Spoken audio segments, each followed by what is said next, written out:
చిన్నమ్మ ఇంట్లో 4 ఓట్లు మాకే వడాలే చూడు. ఓ మామ పోయిన తాపకే మీ ఓడన అటే వేసినావు. ఏమన్నా నాసరైందా? పింఛన్ కూడా నేనే పెట్టించిన, మర్చిపోకు జరా. ఎమ్మెల్యేతోటి మాట్లాడి మన ఊరికి బస్ వేపించిన, గెలిపిస్తే ఇంకింత డెవలప్ చేస్తా, జర చూసేయాలే.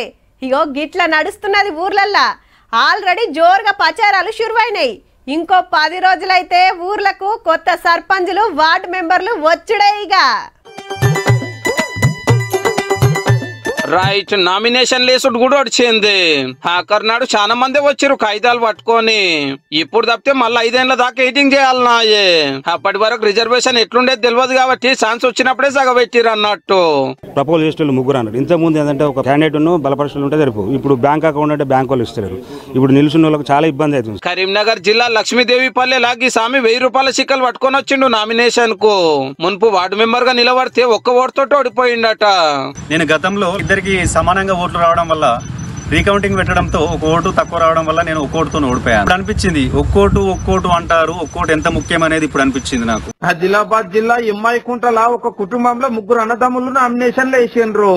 ఎవరు తగ్గుతలేరట. వరంగల్ జిల్లా ఆశలపల్లిలో లక్కీల వాటర్కి అవ్వ మహిళా ఎస్టీ రిజర్వ్ అయితే ఊళ్ళో ఒక్కరే ఉండే వరకు ఓట్లు పెట్టకుండానే సర్పంచ్ అయ్యింది. సర్కారిచ్చే పింఛన్ మీదనే బతుకుతుందట. 4 వద్దులైతే పింఛన్లు ఇప్పించే కుర్చీలోనే కూర్చుంటది. ఊరికింత ఇస్తాని ఫలానా పని చేస్తాని పోటీ లేకుండా ఏకగ్రీవాలు కూడా బగ్గనే అవుతున్నాయి. ఫస్ట్ మల్కల 4236 సర్పంచ్ పదవులకు 10,000 మంది దాకా పోటీ పడుతున్నారు. ఇక వార్డులు 37,000 చిల్లర. రేపు నామినేషన్ కాగితాలు చెకింగ్ చేసి కరెక్ట్ లేకుంటే తీసేస్తారు.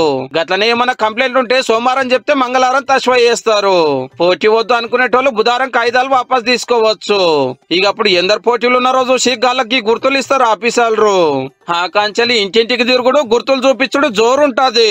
ఏ సమస్య ఉన్నా కూడా అన్ని సమస్యలను పరిష్కారం చేస్తాం. ఏ వర్క్లు ఉన్నా కానీ, ఏది ఉన్నా కానీ, ఏ పని ఉన్నా కానీ చిన్న ఫోన్ కాల్ చేస్తే వచ్చి మీ సమస్య తీరుస్తాను అనుకుంటా. 11 నాడు ఓట్లు బువ్వయాల వరకే ఏళ్ళకి ఇంకు సుక్క పెట్టుకునే ఛాన్స్.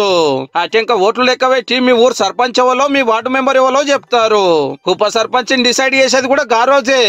ఇది అంతోడిసే వరకు కడమ ఊళ్ళ నామినేషన్లు ప్రచారం జోరు అయితేనే ఉంటది.